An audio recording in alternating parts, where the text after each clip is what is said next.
Olá, boa noite, comunidade, plataforma TDB, alunos do curso Workflow e para quem está aqui pela primeira vez. Sejam muito bem-vindos à nossa série de entrevistas TDB. Lembrando que essa série de entrevistas é patrocinada pela empresa Trauma Dental Brasil, foi criada em 2020 com o objetivo de conectar profissionais, produzir conteúdo sobre a traumatologia dentária baseada nas melhores evidências científicas e práticas clínicas. Hoje, o Trauma Dental Brasil também oferece cursos e minicursos online, presenciais e a plataforma por assinatura. Para saber mais sobre os nossos produtos, veja no bio do nosso Instagram. Mas vamos lá. Daremos sequência hoje na série de entrevistas, com representantes dos principais projetos de extensão em traumatologia dentária do Brasil. E hoje temos a honra de receber a professora Márcia Turola Vanderlei. A professora Márcia é professora de odontopediatria da Faculdade de Odontologia da USP, coordenadora do curso de especialização em odontopediatria da FFO Fundeco, conveniada à FOUSP, e coordenadora do Centro de Pesquisa e Atendimentos de Traumatismos em Dentes Decíduos, da disciplina de odontopediatria da FAUSP. É uma das maiores autoridades em traumatologia dentária do Brasil, tendo participado recentemente das diretrizes clínicas para traumatismos alveolo-dentários na atenção primária à saúde do SUS. Então, professora, seja muito bem-vinda e muito obrigado por ter aí, aceito o nosso convite. Muito obrigada, Rogério. É uma honra, né, estar aqui hoje conversando com você. Eu admiro muito o trabalho que vocês têm feito de reforçar cada vez mais esse assunto, né, do trauma dental, que eu acho que sempre merece um destaque. O Brasil sempre foi, né, um produtor muito grande desses conteúdos de artigos, de evidências científicas, e a gente espera, né, que não só as evidências científicas e os artigos continuem aí, né, sendo produzidos cada vez mais, mas que a gente possa também disseminar muito para os cirurgiões dentistas e que isso chegue aos nossos pacientes cada vez mais com qualidade.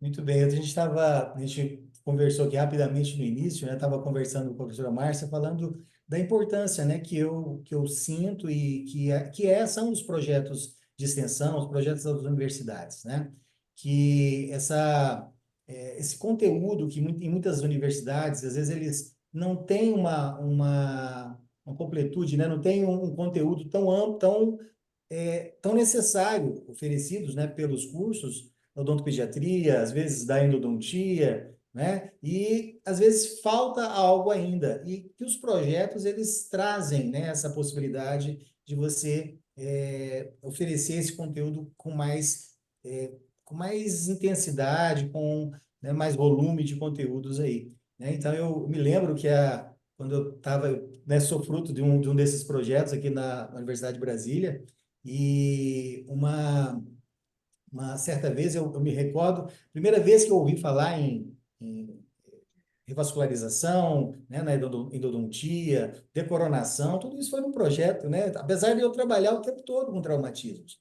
Então, eu sou muito grato, aos projetos de forma geral por essa contribuição que tem dado, ao longo de todo o nosso país e tanta produção científica. Então, é com muita felicidade que eu tenho aqui a professora Márcia, que é uma das nossas maiores expressões na traumatologia dentária, com muitíssimas produções, na traumatologia. Então, realmente, professora, a gente está muito feliz aqui de tê-la e esperamos que, quem vai participar ao vivo, ótimo, mas depois as pessoas vão ter a oportunidade de ouvir, um pouquinho do projeto do Centro de Pesquisa, da FOUSP, aí dentro dos traumatismos dentários indecisos. Então, está com a palavra, por favor, Aliás, na verdade, não. Como é uma entrevista, está com a palavra, a gente acaba se perdendo aqui um pouquinho.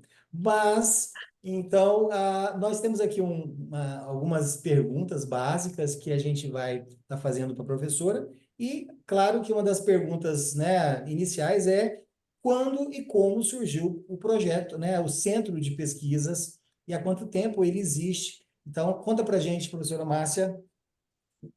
Então, ele surgiu em 1998. Na realidade, ele surgiu muito ligado à minha necessidade, né, ao meu de saber, de conhecer trauma em dentes decíduos. Então, quando eu estava na graduação, por volta de 93, eu me formei, vamos colocar 1990, na endodontia, na disciplina de endodontia, o professor Igor, ele levava no corredor dele os pacientes com trauma dental, que já era o projeto de trauma em dentes permanentes, que é o CAD trauma da FUSP. E eu morria de inveja, achava aquilo o máximo. O que que era aquilo diferente que acontecia no outro corredor, que no meu não acontecia, né? Mas enfim. E aí depois teve o CAD trauma, né, na FUSP. Eu não era ligada a ele, nada, não fiz o CAD trauma. E depois já tinha aquela coisa meio da pediatria, que apesar de gostar muito da endodontia, a pediatria já estava assim, né, já era a minha predileção, e a pessoa que conhecia trauma e dentes descidos era a professora Salete, né, professora Salete, na Raspiri Correia, que é a nossa, né, rainha da odontopediatria, Exato, com certeza. e ela conhecia tudo de trauma. Aí eu falei: "Mas como que ela sabe, se não tem artigos naquela época?". Imagina, 1992, eu estou falando, 93. No livro do professor Guedes era assim, era 2 parágrafos falando de intrusão em dentes descidos, o resto era tudo permanente, né, era isso que se trabalhava muito. E ela sabia tudo isso da prática clínica dela, porque ela atendia muito. Ela tinha consultório particular, era docente da faculdade, e aí eu falei: "Ah, então para eu entender trauma, eu preciso atender?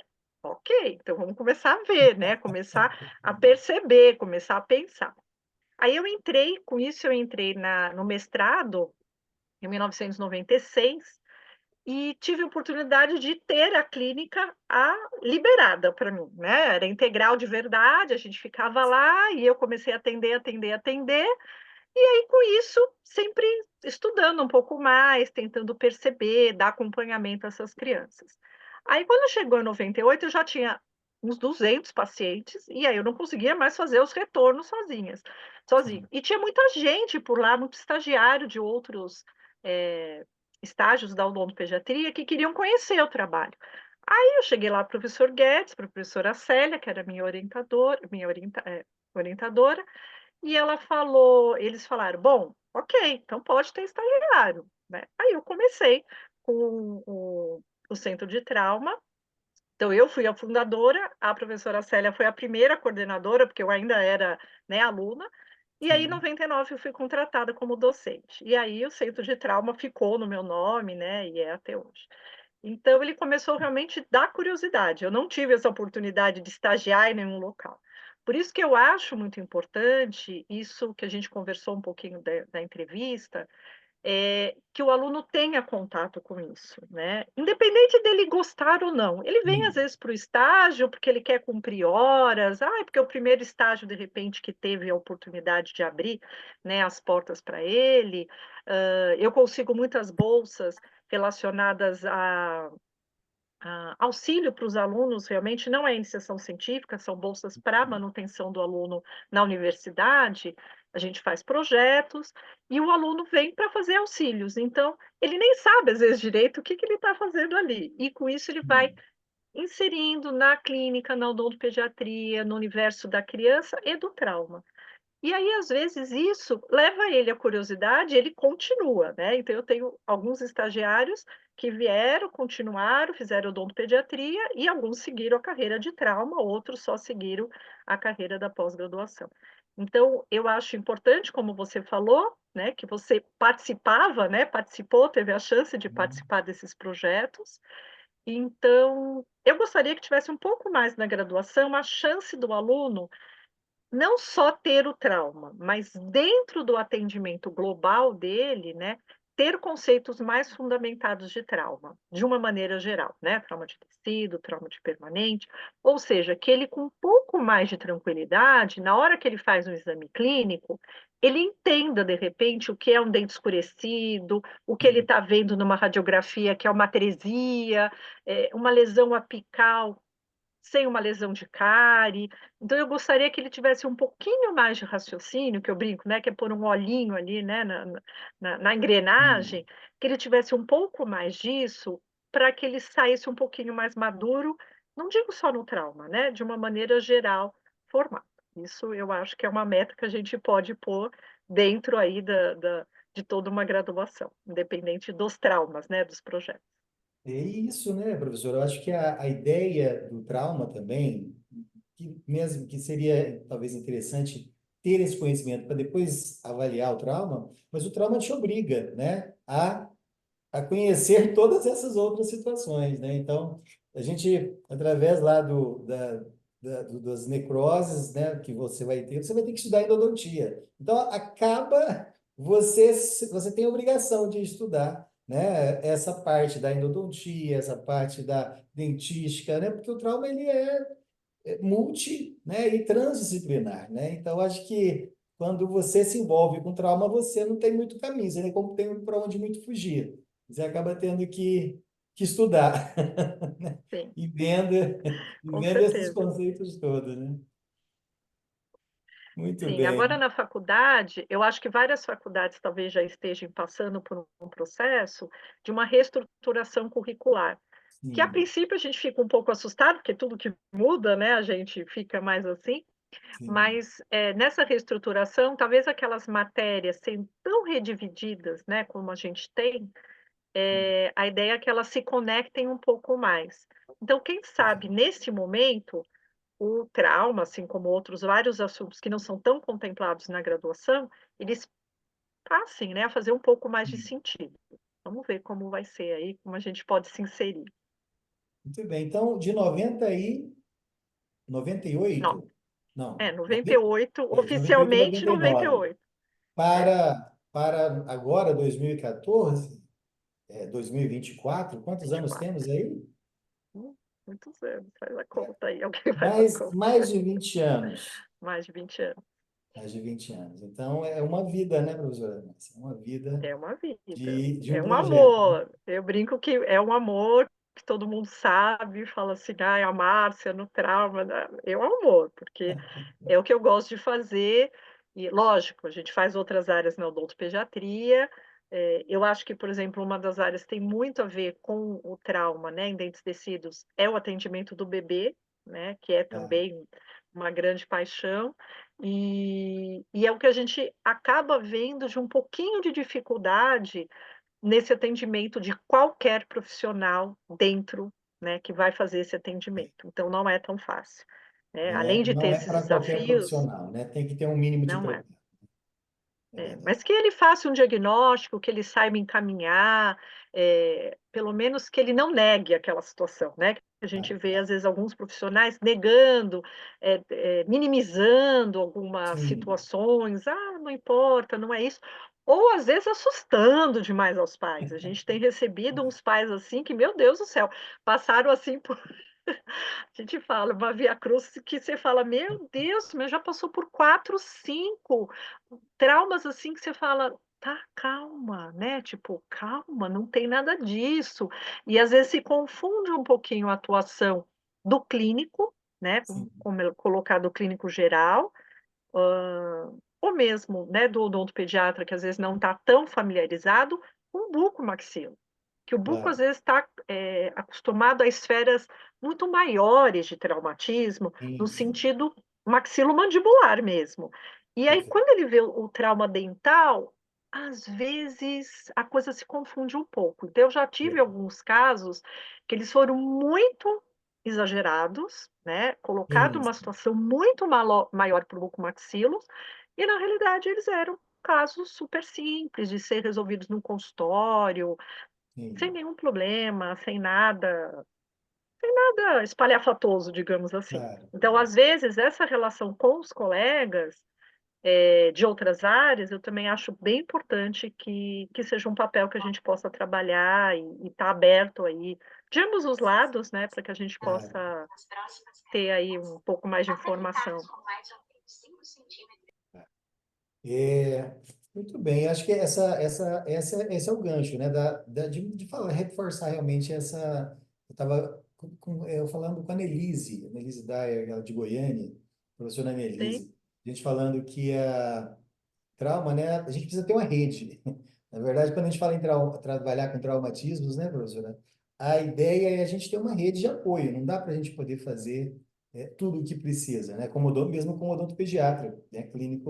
Uma clínica geral. A gente vai ter que ter uma rede de apoio do endodontista, da prótese, da ortodontia, né? Que tanto a gente demanda, enfim, de todas as áreas possíveis.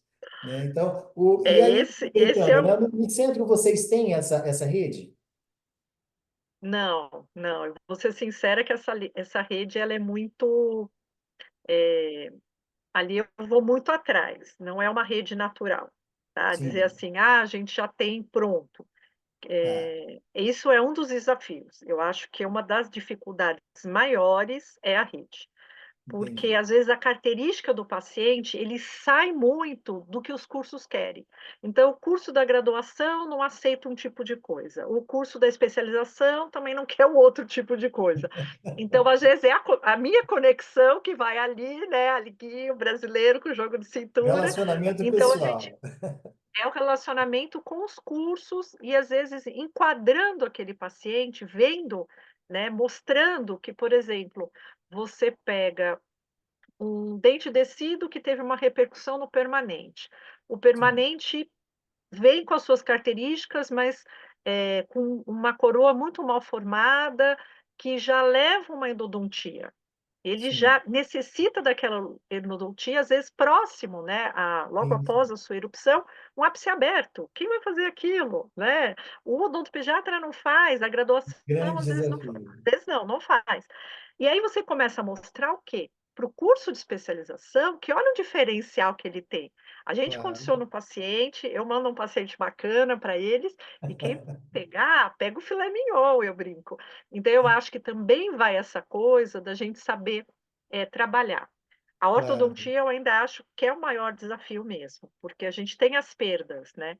relacionadas a essas repercussões, a abrir os espaços para que os germes possam vir, né, os dentes possam vir, os tracionamentos, mas alguma coisa eu consigo trabalhar, né, nessas áreas. Por Perfeito. exemplo, uma rede de apoio muito boa que eu tenho lá é a parte cirúrgica, das cirurgias mais complexas. Eu não faço no centro de trauma, a gente não Ótimo. tem essa condição de fazer lá.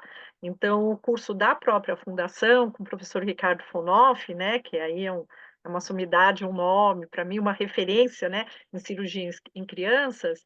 ele recebe todos esses pacientes, né, desde que não seja uma necessidade para anestesia geral, que a gente também tem Sim. os nossos contatos, o curso dele absorve bastante. Então a gente consegue fazer uma parceria bacana também lá com o Ricardo e com o Cássio, que também trabalha lá no curso. Maravilha. Você falou aí de desafios, né? Então, sobre a história das redes de apoio. E né, ao longo desses mais de 20 anos, poderia dizer quais foram os maiores desafios que o centro de pesquisa enfrentou? Em que sentido você quer dizer, Ah, Rogério? os Vamos ver, desafio. desafios, desafios que deixem, né? Fala, acho que, na verdade, os desafios, eu acho que eles estão ali para serem superados, né? Então, Hum, um exemplo que eu vejo que é um desafio, por exemplo, em projetos.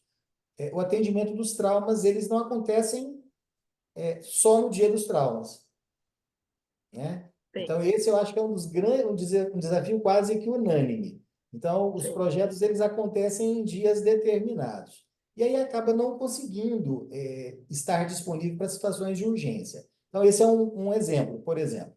Mas, sim. assim, desafios, né, administrativos, desafios com os pacientes. Então, nós já tivemos aqui outros projetos que falaram que eu acho que também são desafios comuns. Por exemplo, o retorno, né, os acompanhamentos, né, que são tão importantes. Então, assim, dessa forma, né, o que É. seriam os desafios, principais desafios que estão sendo trabalhados ou foram superados ao longo desses anos?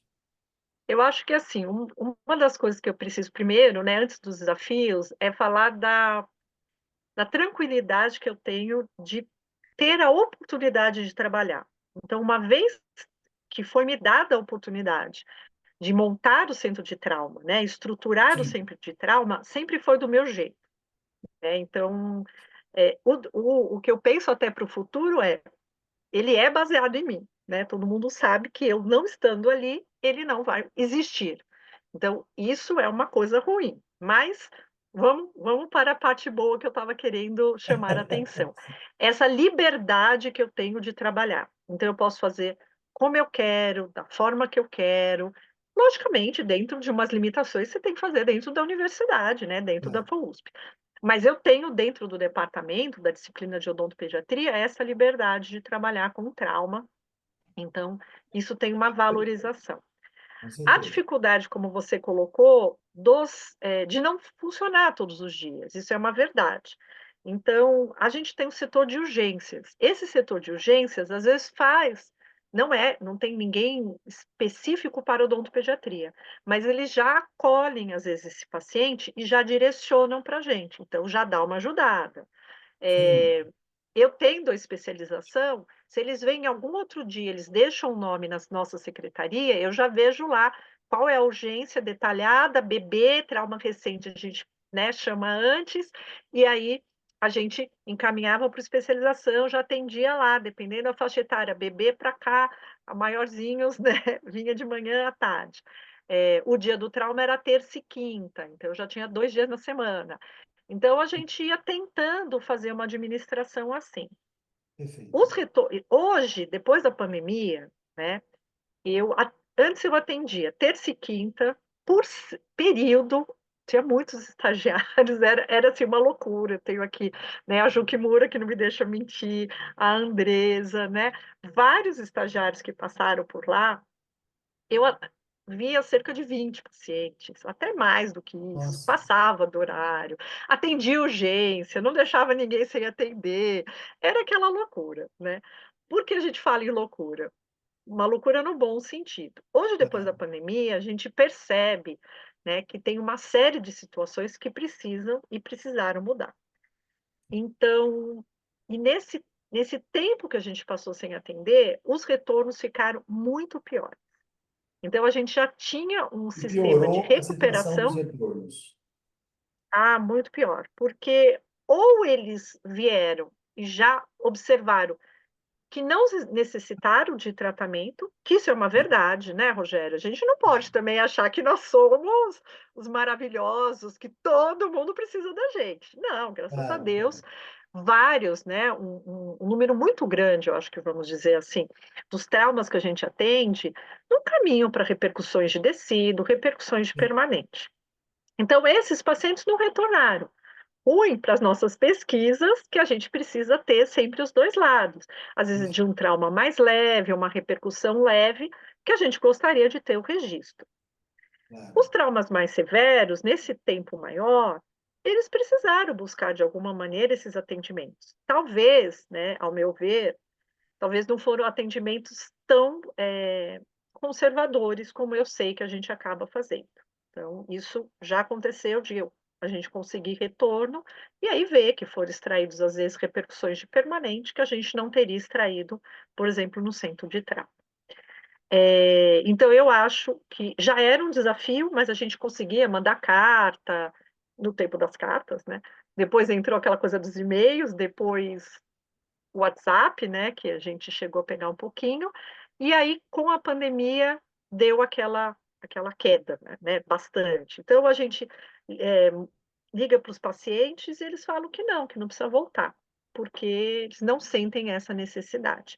Claro, claro. Mas temos os outros pacientes que voltam, temos os pacientes novos, então e a reestruturação, né, como é que a gente vai fazer um trauma que fazia um atendimento muito amplo, com muitas pessoas, e a gente agora dá uma qualidade diferenciada. Sim. Então, isso eu acho que vem também com a pandemia.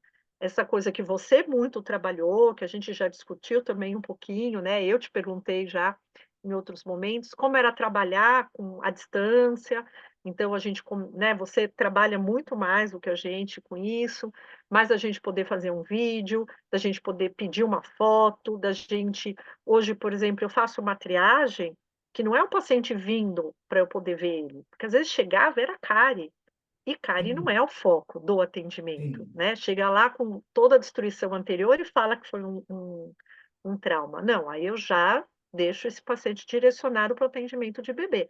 Então já manda as fotos, eu já posso ver o que que é, se já tem uma Facilita. urgência, se tem uma fístula, se tem uma dor, o paciente já vem, às vezes já chega na primeira consulta para fazer uma urgência, ou às vezes não, se vê que tudo bem, ele vai numa segunda. Mas além de eu triar, sabendo que é para o trauma, eu posso já deixar o estagiário preparado com o material para agilizar essa consulta e saber se é urgência ou não. Então isso tem ajudado bastante e acho que esse raciocínio vem, muito com essa necessidade da pandemia, da gente ser um pouco mais ágil, mais Perfeito. assertivo, talvez naquele momento do paciente ser atendido. E eu acho também, né, aproveitando aqui, eu acho que a gente até discutiu isso em uma das reuniões, até mesmo o acompanhamento, ele poderia se utilizar mais, né, do atendimento à distância, né? Então, para facilitar a vida, porque uma das questões que os pacientes não retornam pelas dificuldades de locomoção, dificuldades de horário. Então, a ideia, né, de um pedido, às vezes, de exame já enviado, para que a gente consiga, né, imagens produzidas, também é um caminho, né, professor? Eu acho que a gente ainda está Sensacional, estruturando, né? caminhando. Acho que as evidências vão sendo construídas aí ainda, É. mas eu acho que é um caminho que promete, né? Acho que a teleodontologia ela trouxe respostas. Talvez ainda precise ser maturada, tem muita coisa para ser, né, lapidada, mas eu acho que é um caminho que pode ser ainda. Não, esse é um caminho que é um desejo, né, eu acho que todo mundo que trabalha com trauma, ele quer que isso aconteça. Porque no fundo, Rogério, quantas, consultas você não recebe de colegas via WhatsApp, que te manda? Sim, A sim, radiografia, o caso sim, clínico, né, a fotografia, a descrição, que você ali conversa e que você ajuda o colega num diagnóstico. é, Nada mais do que a gente fazer isso. A diferença é que nós vamos estar conversando com o paciente. sim, Então, às vezes, é a forma da nossa linguagem que precisa mudar, para que os pais eles vão passar para nós, né, essas impressões que eles estão sim, vendo clinicamente, a gente vai avaliar se isso é suficiente e vai vir um exame que foi feito de um centro, radiológico, que vai ser direcionado com as nossas especificações, quer uma periapical, quer uma oclusal, o que que a gente vai precisar. Então, eu acho que isso é um dos caminhos que vai fazer com que os pacientes venham mais, né, a gente tenha mais a informação de retorno, isso. fique mais barata, e uma coisa que a gente não falou, né, mas é muito importante, é as faltas, né. Nosso Sim, tempo é muito precioso. Então, na faculdade, sim, o que eu percebi muito, é que eles faltavam demais. Justamente por tudo isso que a gente falava, e eles não viam a importância de vir, aí que eles saltavam mais ainda, né. A gente via, a gente sabia o que a gente estava vendo na radiografia, por mais que a gente explicasse para eles: "Olha, eu preciso que você venha, isso aqui não é brincadeira, né, assim, você já é um paciente, né, seu filho é um paciente já com algum indicativo de talvez aí uma necessidade de tratamento". Então, com isso, eu acho que a gente dá um reforço maior para quem é que precisa vir no presencial. "Olha, eu identifiquei uma necessidade que eu sim, preciso que você venha". Aí você já pontua, né.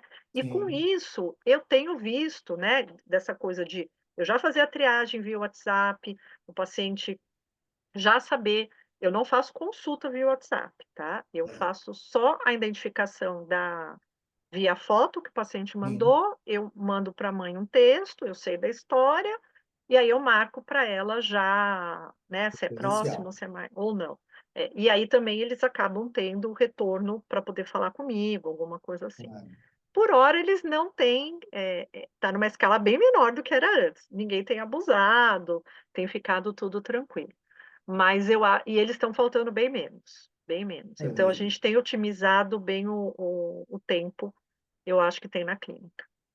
Perfeito, maravilha. Bem, né, nós falamos aí de desafios e agora vamos falar sobre as maiores conquistas do centro de pesquisa ao longo dos anos. Na sua opinião, quais foram, né, as principais conquistas? As principais conquistas. Olha, eu acho que é quando eu vejo qualquer um dos estagiários, né, desde os alunos de graduação até pós, né, eh, ou mesmo, né, que foram da graduação e fizeram pós com outros professores, falar do que o trauma foi importante, né. Então, eu acho que isso é uma conquista, parece uma conquista é pessoal, né, eu acho que eu tenho uma relação muito pessoal com o trauma, Claro, isso é uma mas são conquista conquistas. pessoal. É. Eu acho que a conquista também é quando eu vejo os alunos, né, chegarem, né, passarem pela pós, chegarem a professores, né, e poderem estar divulgando especificamente o trauma. Então, eu acho que a Juliana Kimura é um exemplo que está aqui. Foi a primeira de quando abriu a sala, eu vi o nome dela, né? Com A Ju certeza. sabe o orgulho que eu tenho por ela não só ter sido, né, cria toda do centro de trauma, especialização do trauma, eu ter orientado ela, mas a carreira solo que ela fez. Então, o que ela Sim. fez de toda essa informação, né? Então, eu acho que isso é uma conquista importante. É o que cada um vai fazer dessa informação, né? Como ela vai poder passar. E a ferramenta que ela escolheu, né? Que não é uma ferramenta fácil. A gente não ensina isso. Você vai para o Instagram, você faz tudo isso. Não, ela foi atrás, ela fez, ela achou o momento dela. É lógico que existem outras pessoas que dentro da carreira Juliana acadêmica, tá falando que vai me fazer chorar. ah, ela chora mesmo, ela chora. A gente vai Eu se ver no senti. sábado, ela não pode chorar aí no sábado. Que a gente vai estar, né, dividindo aí a aula do congresso da PO, já dividimos outros palcos, né, Ju? Maravilha. Então, eu acho isso importante, ela sabe disso. E aí outras professoras também que passaram pelo trauma, né, que hoje chegaram professores que têm dentro do seu atendimento na clínica, elas levam o trauma, né? Então eu posso falar da Andressa, que passou comigo, agora a Bianca, que tem trabalhado com isso, a Ana Carolina, que é docente agora lá em Portugal, em Viseu.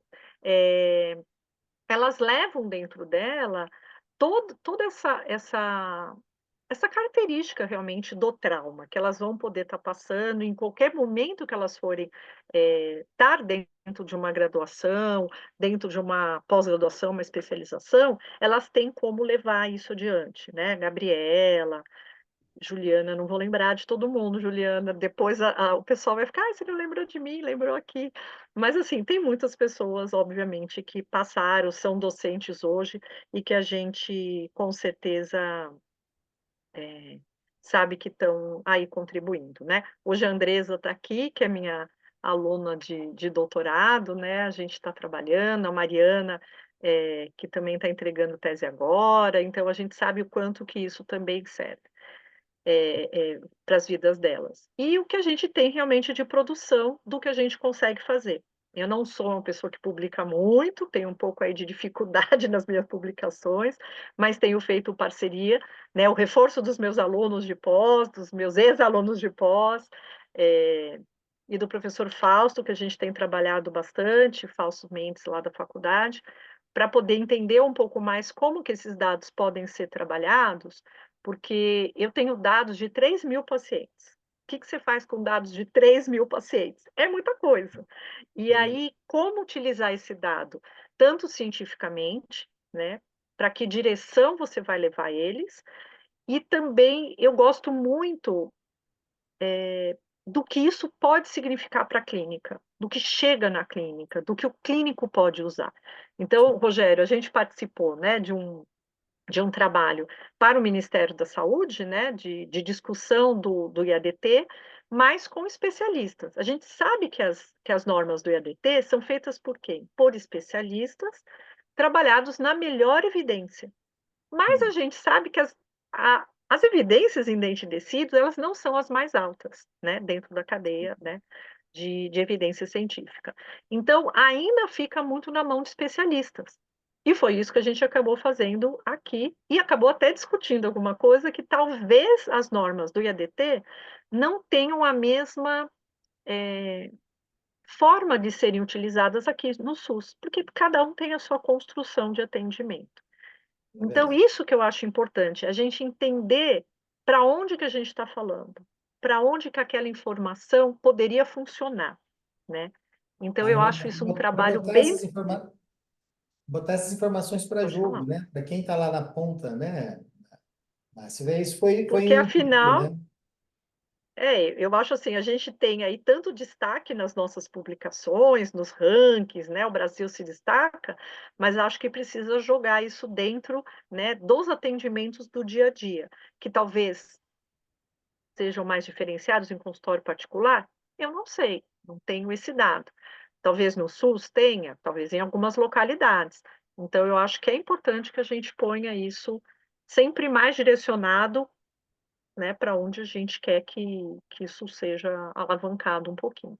Então, eu acho isso importante.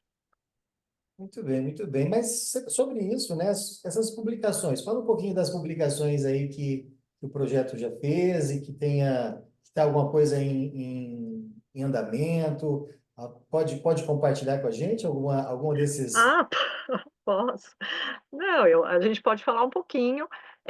Eu acho que uma das publicações que saiu, teses eu tenho algumas, né, de Sim, orientado de alguns alunos, que espero que em breve a gente saia. A Ju Kimura sabe que a gente fez, né, ela fez um trabalho belíssimo com reabsorção de dente descido, e que também espero que a gente publique em breve. A Andresa está trabalhando com intrusão, e a Bianca trabalhou com Del Negro, trabalhou com a parte de avulsão, e ela acabou ficando, ela fez uma parte dela do doutorado de sanduíche e teve a oportunidade de trabalhar com o Andreassen, e fantástico. foi os últimos momentos dele. Ela ficou presa lá, né, é, na Da pandemia, e pandemia, ainda conseguiu trabalhar com o pessoal ali do centro de trauma deles, da Dona professora Marta. Iva, da professora e Nuno, e o professor Andreassen. Então, a gente fez uma parceria e teve aí um trabalho belíssimo já de publicação, de avulsão, de fatores de risco na community da IJPD. Então, acho que isso foi uma conquista maravilhosa, Sim, e de ter a chance de ter mostrado para o Andreassen, né, um pouquinho aqui do nosso trabalho, né? com Então, eu certeza. acho que isso foi uma coisa que, né, assim, é uma coisa bacana. Acho que todo mundo tem ele aí como uma referência. Saber que ele trabalhou até o final da vida, né, com o trauma, que isso era uma coisa tão importante para ele, e que ele contribuiu com o mundo todo, né? Eu acho que é isso, quem não quer, né? Eu acho que quem não quer poder aí contribuir. Eu acho que hoje nós somos muito mais. Antigamente, a gente sabe que era muito pouco as pessoas que trabalhavam, mesmo o próprio Andreassi trabalhava mais com dentes permanentes, ele mesmo Sim, reconhecia. Depois foi ampliando cada vez mais. Trabalhou muito com a professora Flores, que ampliou um pouco mais esses horizontes para dentes tecidos. E com hoje tem uma certeza. rede muito grande, né? Aqui no Brasil, a gente sempre teve, né? Hoje, você fazendo as entrevistas, aí me mostrou até um universo muito maior, né? Mas a gente já conhecia um pouquinho dos congressos, de praticamente, não vou dizer todas as grandes universidades hoje já têm, né? As grandes faculdades de Sim, odontologia acho que já têm esse trabalho com trauma, mas antes sempre teve, em alguns locais do Brasil, esse atendimento para trauma, que eu acho que é importante. O Paulo Kramer, por exemplo, é um nome que sim, com certeza. trabalha, né, que fez o livro de Felders, né, trauma, também. o Feldens. Então, eu acho que, não menosprezando outros, não, é que Claro. assim, você vai lembrando, você vai falando, eu vou esquecer alguém, mas o professor Célio Persinoto, né, que trabalhou também com essa parte lá, que tinha o trauma, atendimento de bebê, porque quem faz bebê faz trauma, né? Então, o professor Luiz Walter, né, Professor com a Luiz Walter, Cássia, né? né, Com certeza o trauma a Cássia também herdou também toda essa parte, bebê, trauma, não tem como, né? Que às não vezes não era o tem. centro de trauma, mas era o bebê. Então a gente vai lembrando. A gente teve das antigas pessoas, né, que tiveram o seu destaque, para que também a gente foi crescendo junto nesse momento. Cara, bacana, bacana lembrar Aí aqui aí, uma acho que grande só, né, você isso. falou do que a gente tenta, eu não sei, acho que vai ter, né, alguma coisa, mas já vou falar nesse momento. Eu acho que hoje o que a gente, né, um horizonte aí que foi uma vontade que eu tinha, era de trabalhar com as imagens, né, com as fotografias, com essa linha de inteligência artificial, que não sabia Sim, como, ainda não sei, estamos trabalhando, mas o professor Fausto, ele já, né, entrou nessa área da inteligência artificial, entrando, né, com muito mais, conexões aí que ele tem, e a tese da Mariana, que vai sair agora, ela vai defender, vai entregar agora, acho que já entregou, né, tinha que entregar até dia 1º, então já entregou. Eu sou co-orientadora, o Fausto é orientador, trabalhando com a inteligência artificial, com os dados do centro de trauma, repercussão. Então, a Mariana e a Andresa trabalharam com esses dados, e tem perspectivas interessantes. Ainda não chega nas fotos que eu gostaria, porque são desafios aí muito maiores, sim. mas a gente acho que é uma Está uma caminhando. área de pesquisa, né, muito de ponta, que eu acho que várias pessoas também vão começar a trabalhar, que é a inteligência artificial na odontologia. Nossa, coisa animador, animador. A gente fica, né, empolgado para Vamos ver ver, muito como trabalho. os resultados, né? Muito bem. Falou aqui, né? Pacientes atendidos. Hoje, quantos pacientes já atendidos no centro? Tem mais ou Há menos uma ideia? uns 3.000, 3.100. Maravilha. Muito caso de trauma. E aí, dentro dessa perspectiva, tem algum que você lembra que foi muito marcante, né, do ponto de vista emocional, complexidade? Conta pra gente um dos casos assim que foram mais emblemáticos na sua percepção. Eu acho assim que a gente, né, eu estou ali sempre vendo, junto com os alunos, os dentistas atendendo às vezes, porque, né, nem todo mundo dá conta de fazer tudo. Aquele friozinho na barriga, né, Rogério, que só Sim. quem recebe aquele momento do paciente que chega numa urgência, os pais desesperados, passaram por vários, você é a primeira. Então, é sempre uma emoção, né. A gente tem que segurar um pouquinho, né, para dar conta ali, para os dentistas acharem que a gente vai dar conta de tudo, depois a gente conversa um pouco, para mostrar que a gente é humana, né. Mas Claro. acho que a gente tem que segurar um pouquinho ali para todo mundo falar assim: "Bom, ela está bem ali". Eu acho que um dos primeiros casos, e eu sempre brinco quando eu estou ali às vezes dando aula na graduação, que falo: "Olha, esse aqui eu tinha experiência 0,1, ou seja, nada, 0,1, nada, eu não sabia nada, e eu dei conta". Por que eu dei conta? Porque eu respirei, sabia que o paciente precisava de mim, e eu estava dentro da faculdade, né, não foram atendidos em consultório, foram todos atendidos na faculdade, e eu podia chamar quem eu precisasse, mas às vezes eu não tinha ninguém da pediatria, às vezes eu chamava alguém da cirurgia, se eram casos, já tive fratura óssea, que eu não sabia se era uma fratura óssea maxilar ou se era óssea só ali da região. Então eu já tive situações de chamar fratura de ATM, quem já fez diagnóstico de fratura de ATM? Na graduação ou 0,1, né, no mestrado. Abriu, desvio de linha média, acabou, tem alguma coisa acontecendo, aí chama alguém lá da traumatologia, vem me ajudar. Não. 0,1 não sabe nada, né. Até que hoje a gente já sabe muita coisa. Mas acho que eu vou falar um dos casos do começo, poderia falar alguns, mas, quando o paciente vem e a gente olha aquilo e a gente não sabe o que aconteceu, independente de ser 0,5, por exemplo, né, a gente não sabe, porque a gente põe o raciocínio para funcionar e a gente fala: "Não estou acreditando que é aquilo". Então, por exemplo, esse paciente, ele teve avulsão dos 4 superiores, tinha menos de 3 anos de idade, e aí quando os pais levaram ele para o hospital, no hospital acharam que o pai tinha feito maus tratos na criança, chamaram, né, no hospital tem uma relação diferente, então já tem Claro. a polícia ali meio junto, né, conselho tutelar, tudo, então já foi uma coisa muito marcante, né, ele estava em cima do carro, assim, o pai batia palminha, a criança pulava, e numa dessas, o pai abaixou para pegar uma coisa do chão, a criança voou, caiu de boca no cimento. Lá se foram os dentes. E aí vem aquelas histórias, vai para o hospital, sangrou, não sei o que, não sei o que lá. Quando chegou para mim, já estava cicatrizado. Mas quando eu fui tirar a radiografia, eu não enxergava o germe. Aí, direito, era uma confusão. Eu falava: "Bom, eu sei ver radiografia de germe", mas eu nunca tinha visto aquela alteração grande dos germes, né. Um pouco mexido, mas 4 alterados, eu nunca tinha visto. Aí eu Nossa. falei assim: "Acho que tem um supranumerário". Porque você quer negar aquilo, você fala: "Deve ter um supra". Eu tirei Não é 4 possível, não é radiografias, possível que seja tão 4. complexo assim. Porque imagina, o pai já vem traumatizado, contando essa história. A mãe ali, né, naquela expectativa do que nós vamos fazer. Eu tiro a radiografia e não enxergo o dente, enxergo um monte de germe que eu não estou vendo direito, Como é que vai falar vamos isso com lá, a família? tem supra. Tirei 4 radiografias, muda esse nada, não tinha supra.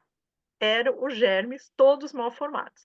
Então eu acho que isso foi uma coisa marcante, porque eu queria arranjar uma possibilidade de tratar. Eu lembro que olha, já dava aula, né, assim, as pessoas já me convidavam, porque eu já tinha aí um certo N de para dente descido, né, eu já tinha um Sim. certo N de casos, eu levava radiografia, não era digital, né, não tinha ainda, era sempre levava a radiografia ali comigo, e eu ia mostrando para professores, trabalhava com histologia, com vocês já viram isso? Você acha que tem alguma coisa para fazer? Não.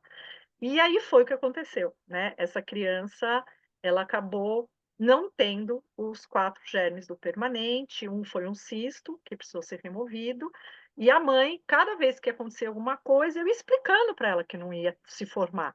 E ela, quando a gente tirou o germe, quando deu um cisto, né, com secreção, tudo, que foi o primeiro dente que a gente tirou, a criança devia ter uns 6 anos, inclusive foi o professor Ricardo Fonoff que fez a cirurgia, a mãe chorava, assim, para mim, falava: "Não, doutora, mas pelo menos os outros dentes vão vir".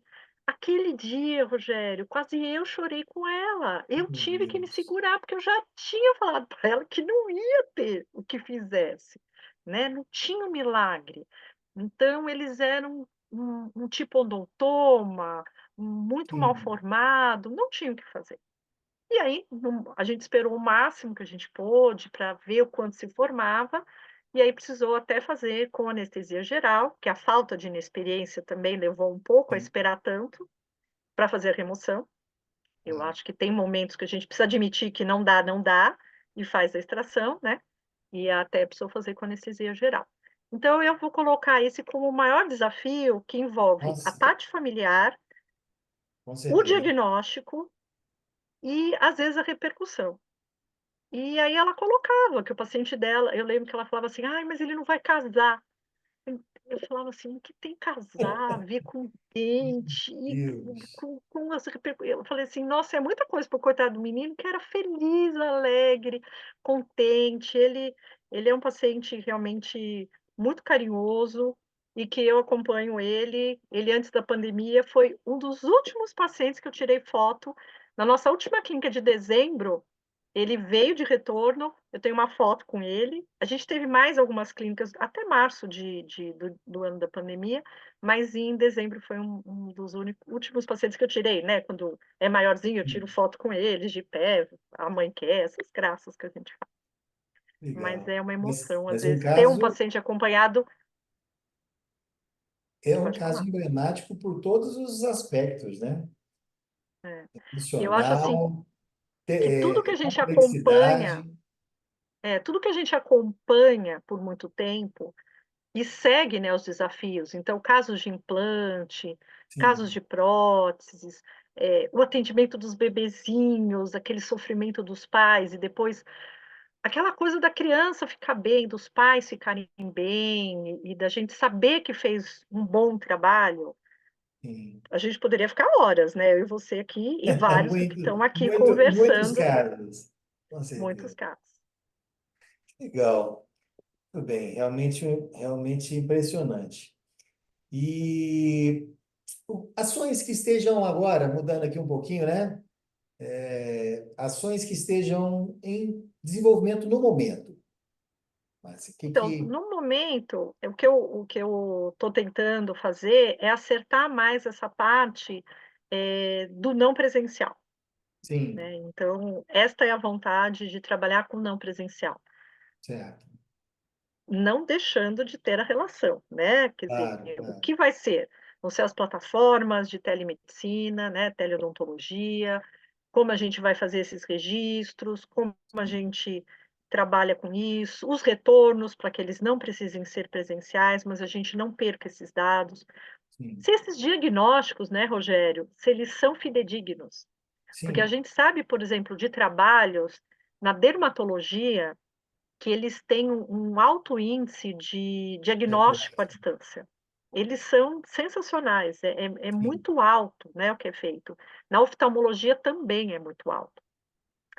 Lesões, então, de pele, na oftalmologia tem já esses índices, mas outras, né, outros diagnósticos na odonto, eu não tenho tanta visão do que seria. Talvez lesões de boca, eu não sei, talvez nessa linha, né, da dermato.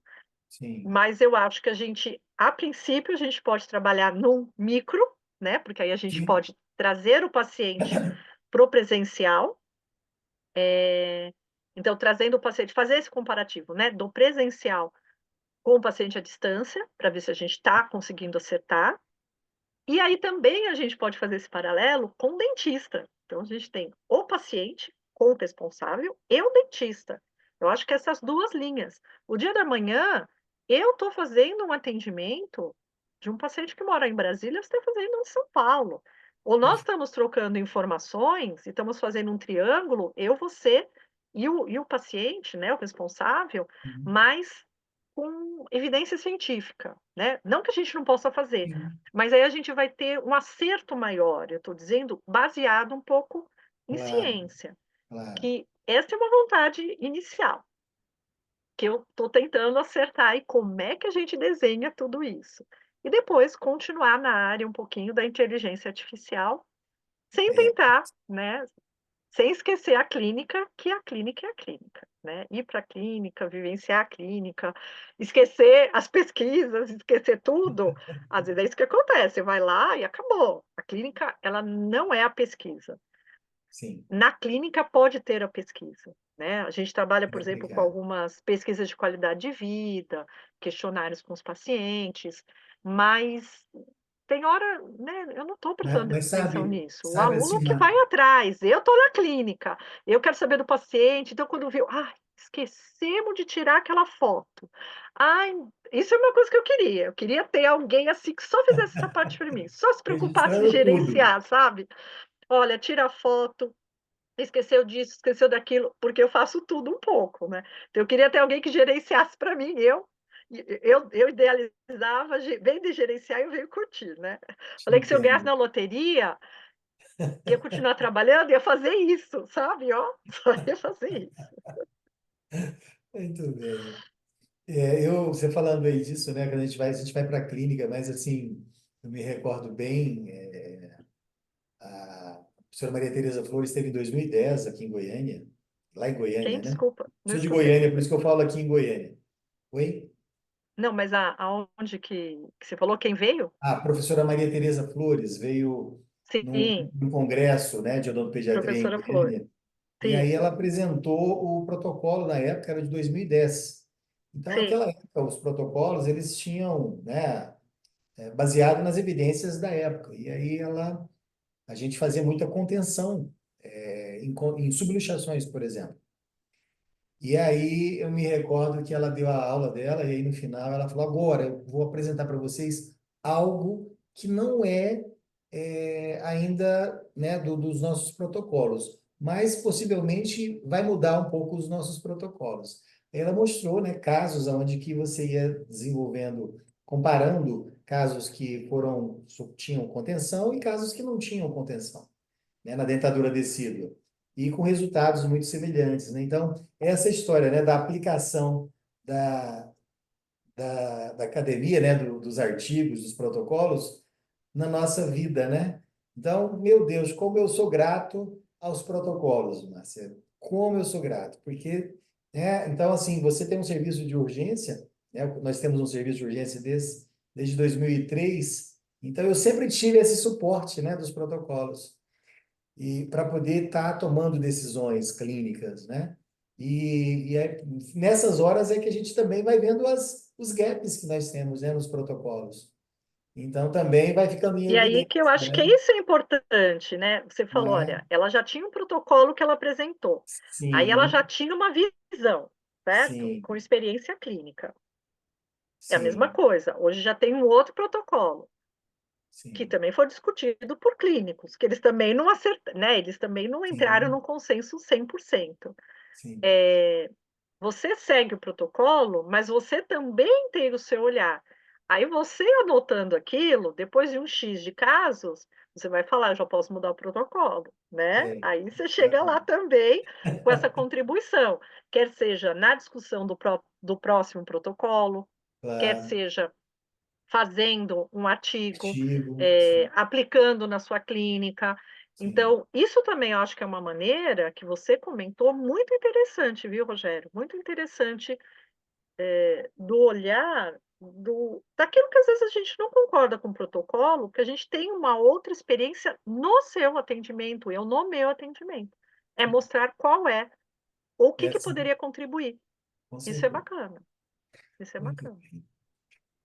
Boa Ok. ideia. Aí, já me deu uma boa ideia.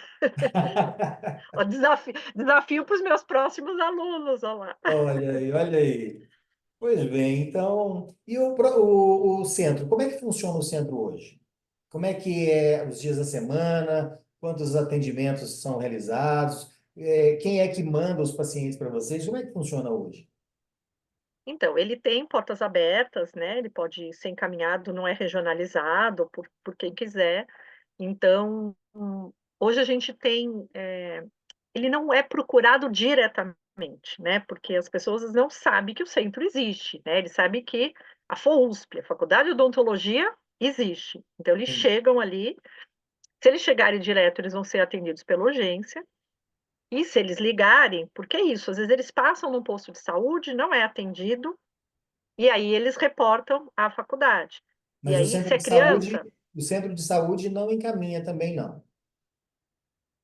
não, ele encaminha, o centro de saúde encaminha. Para Então, eles não vocês? atendem, às vezes, eles encaminham para a Ah, faculdade de legal. odontologia. É criança, já vai para odontopediatria. Indo para Entendi. odontopediatria, aí que fica sabendo qual é o caso. Ah, é cárie, é trauma, é orto vai para orto, né? Ou se for, depende o que está sendo. Mas, por exemplo, é cárie, é trauma. Opa, falou que é trauma, é a professora Márcia. Aí já vai para a professora Márcia, eu já faço a triagem, essa que eu estou falando que tem agilizado bastante, Sim. e eu já dou um feedback para os pais, alguma coisa, e, e a gente tem trabalhado hoje só de terça-feira à tarde, por uma questão logística. Aí, como eu falei, a gente voltou bem menor, Rogério. Sim. A É, pandemia causou aí algumas. Não causou um estou dizendo que eu retrocesso, gosto, não claro, estou dizendo ainda que é o que eu gosto, mas é o que eu posso nesse momento. claro, claro. Então, ele voltou de terça-feira à tarde, e aí o atendimento, quem sempre faz são os dentistas. Aí eles se inscrevem. Eu estou com um número bem reduzido de dentistas. Antes eu tinha, sei lá, quantos dentistas? Acho que Você tem entrava 20 voluntários? dentistas. Você tem dentistas voluntários da comunidade, que não sejam Não, eles. vinculados por exemplo, aqui na UNB, quando eu participei, eu era tutor. Eu era um profissional já formado, que eu ia, Uhum, né, me vinculei à instituição para os atendimentos do projeto, para participar do uhum. projeto. Ele também tem essa modalidade? Então, é assim, a o cirurgião e dentista, ele é livre. Eu só peço que venha com um pouco de experiência de Ah, criança, né? Não posso ser recém-formado, nunca ter anestesiado, fica difícil para mim, sim, né? Não posso ser, querer aprender tudo ali. Então, mas ele é livre para entrar. Então, hoje, eu estou pegando cerca de 5 a 6 duplas. Então, dão cerca de 10 dentistas, no máximo 12. Então, é um número reduzido, antes eu pegava mais. sim, É, e aí, quem faz o acompanhamento, né, comigo na clínica são ou professores ou alunos de pós, sim, que já estão comigo, que já conhecem a clínica, já trabalham com a clínica. Então, hoje, quem fica junto comigo é a Andresa, minha aluna de doutorado, e já que passaram, né, sob minha orientação e são professoras, a Bianca e a Andressa. Então, ficam nós três.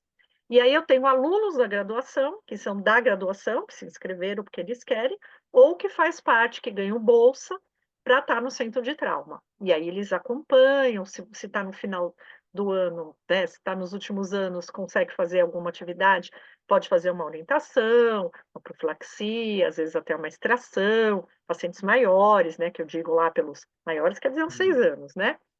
Uma orientação, não, sim, bebê não dá, né? Mas ajudam claro. a fazer uma restrição física.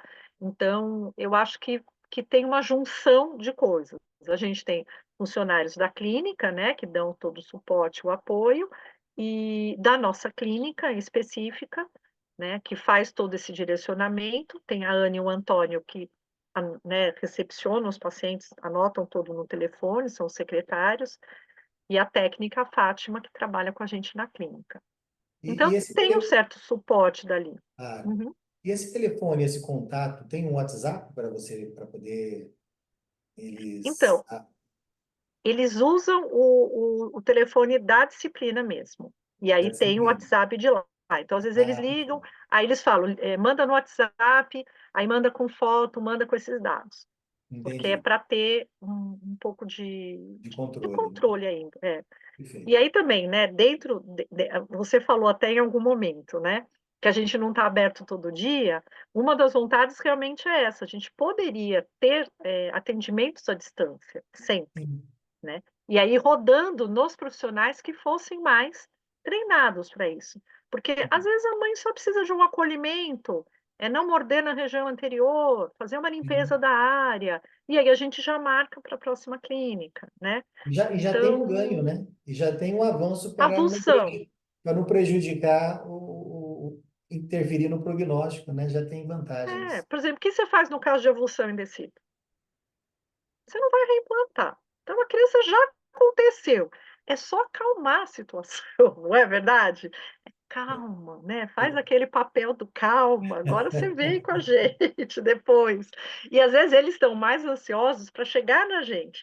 E às vezes a gente quer chegar neles e fazer essa relação ser mais próxima. Então, se tem uma vantagem na pandemia, eu acho que com certeza foi essa, da gente poder à distância ficar juntinho também, e acho que é isso que a gente pode, de uma maneira geral, como hoje, né, eu não preciso estar Sim, aí, você não precisa estar aqui, e né? até quem não pôde estar presencial vai poder assistir depois, então Perfeito, isso eu acho que é um grande benefício.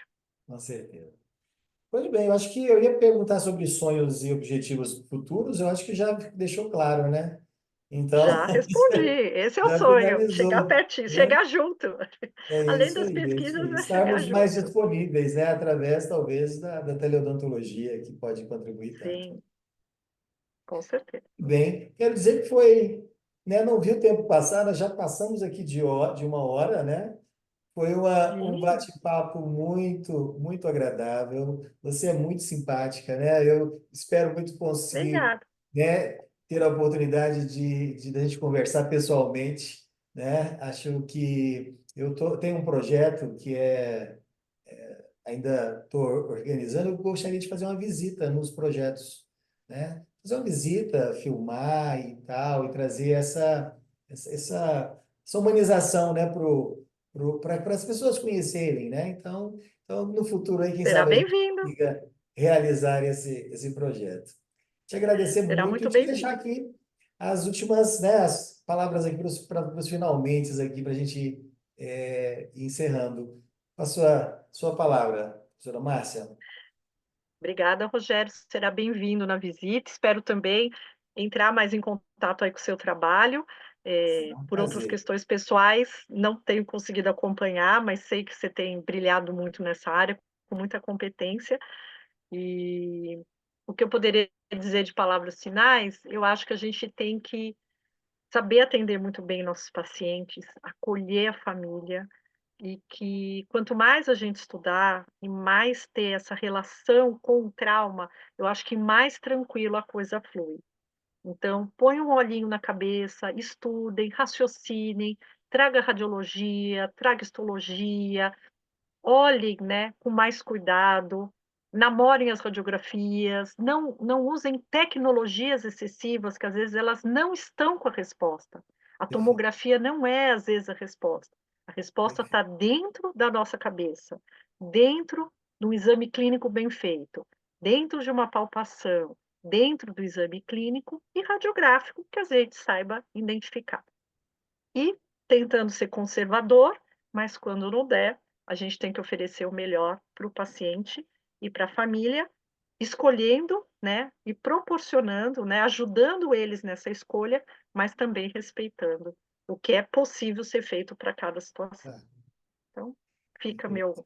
minha minha dica, se eu Mensagem. puder dizer assim, mensagem, e que a gente se encontre aí que em vários congressos e Sim, com certeza, que com cada um certeza. cresça cada vez mais. Vai ser um prazer enorme. E vamos aqui finalizando, né? Convidando você que está nos assistindo para a próxima entrevista que será no dia, só confirmando aqui, por favor, me perdoe, que eu não anotei.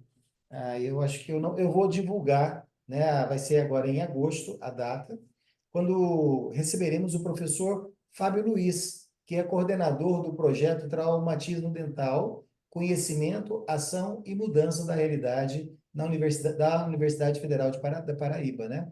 Então, esperamos vocês aí para nossa próxima entrevista agora em agosto, e um abraço no coração e, mais uma vez, obrigado, professora Márcia, por estar conosco. Obrigada, Rogério.